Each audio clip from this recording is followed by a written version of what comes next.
There's a 58-minute long video on the net you can go watch if you want to. All you have to look up is 9/11 first responder Patrick Dillon. This is a synopsis-based review because I'm not going to watch the entire video. Because everybody else who watched it posted exactly the same thing. So here we go. In 2017, Patrick Dillon said that in 2001, a cigarette-smoking Czech woman, unidentified anonymous person, said that on 9/11, John P. O'Neill said, "They are controlling the planes from the ground." Now we have a game of telephone. We have an anonymous source, because anonymous sources are preferred to real flesh and blood people who stand in front of a camera and say, "I was there and a plane hit the building." I'm not being nice about this. If you're going to demand that I take one source over another, don't make it an anonymous source, because an anonymous source isn't a better source, because the person coming forward isn't being anonymous. Patrick Dillon said he is a first responder, but did not specify what first responder group he was in on that day or in what capacity. And he did not prove he was there that day. I have no reason to believe that he wasn't there. Everybody who was available in New York pitched in, but I don't know if you would call him an official first responder. I think he was a volunteer.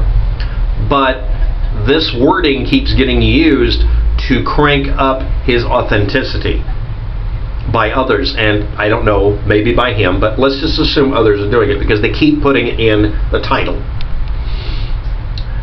There is nothing about him before 2017 about September 11th.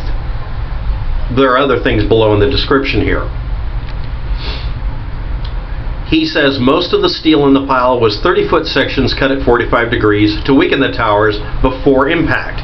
But these beams were cut after the collapse, and this is a trope used by truthers to trot out how it was some sort of, even though it's a stupid thing to do, if you did that to all the beams, he says most of them, then the building would literally just cave in on its own. And how would you get to them if they were somehow inaccessible? And I'd like to point out again, the 45-degree angle cuts were done by people with blowtorches after it fell to collapse it further so they could haul away the steel to clean up the mess because the building had caved in, and also for another reason, to move it out of the way so they could find survivors. Steel beams have to be moved out of the way. They had to dismantle the building as carefully as they could to save people. After a certain period of time, you don't have a reason to assume anybody is alive because it's been too long. So they didn't have to be so careful about it. They were literally recovering cadavers at that point.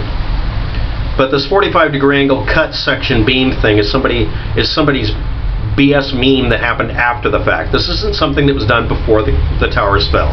That is a lie people have used, because all of the images they show, okay, when was the image taken? Did you even bother getting the image date? You find out it was long afterwards.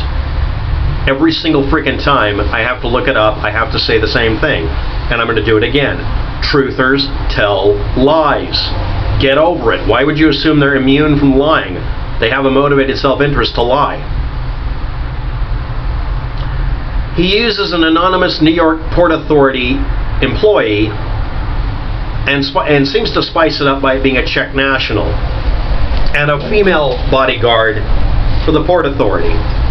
Okay, look up whatever motivation you want there. But he says that she said that John P. O'Neill said they are controlling the planes from the ground. Or maybe she misheard something because she doesn't speak English. The towers aren't able to get control of the planes or something else like that. If she's a Czech national, Czechoslovakians get words backwards just like we do when we're in Czechoslovakia. Do you assume you're going to have perfect grammar skills if you were listening in on a conversation in Czechoslovakia? If you say so, okay, we're now at multiple layers deep, and here's the problem. He also said that John P. O'Neill was sworn in as a Port Authority security system person on September 10th, 2001. He was not. How would he know that? When was he there? There isn't any record of that happening. John P. O'Neill started his job weeks earlier. It was like August 23rd or something. He wasn't sworn in on September 10th. There was no aha moment here at all. There's also a claim that he hunted Osama bin Laden. That may actually be true. He was involved with a lot of people doing that. The reason he got kicked out of or pushed out of the FBI is because he rubbed people the wrong way in Yemen or something like that, Yemeni, because he had a different standard for how you actually interrogate a person and get information out of them. Like, let's get some accurate information here. Don't just rubber hose them. I don't know. You decide. Anyway, that whole thing, just whatever country it was, I don't know if it was Yemen, but some random country he was involved in, trying to get information to try to figure out about who did the bombings on a lot earlier. You might want to look up the attacks. This isn't the first time that the Twin Towers have been attacked. Anyway, Patrick David Dillon is his actual name. He's among the 31% of Vietnam vets suffering from PTSD, post-traumatic stress disorder. He suffered with mental health problems since then, obviously, because most people did. I'm sorry, but most people did. They just don't suffer from a diagnosed thing. They have lots of undiagnosed things going on. He spent time at the Montrose Mental Health Medical Center years after his time in Vietnam, and he now uses his art to self-soothe, and his artwork consists of really violent-looking artwork done in pastels and such. It's his way of coping with it, getting over it, and it works. He has never mentioned being at Ground Zero and hearing this before 2017. There isn't any record anywhere. There may be, but I can't find it. Yes, I looked through blog spots and places like that. This came up in 2017. It didn't exist until 2017. There's no record of him being a first responder. I'm sure that he was a volunteer and tried to help that day.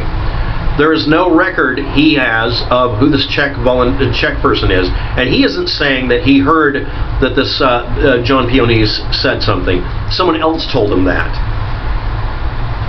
and probably just misheard something because of the language barrier. I don't see any value in any of this. His IMDb page is listed below. It's definitively him. There's a video interview with him talking. There's also a New York Times page or something like that in one of the archives below, or something like that, interviewing him as an artist. You can also look at a video where he's making his artwork.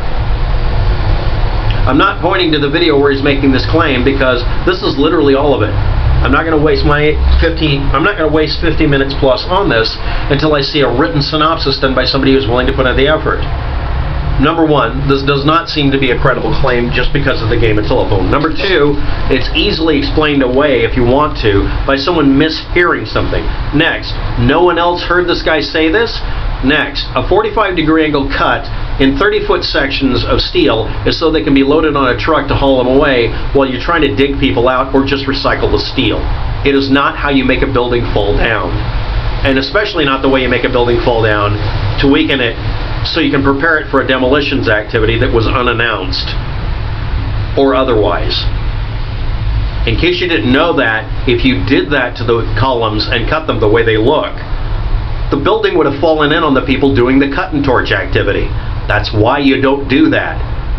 You can weaken them, but you cut notches in them like you do for a tree felling badly, and you place explosives on them, pusher charges to knock them out of position and knock the one directly below it the other direction so that it breaks. Among 100 other methods you can look up. Here's a request I have. Architects and engineers for 9/11 Truth. You notice there's no demolitions expert listed. Thanks for watching. Have a good day. Good luck with all that. And he's just repeating some other tropes, and I don't know why he's doing it otherwise.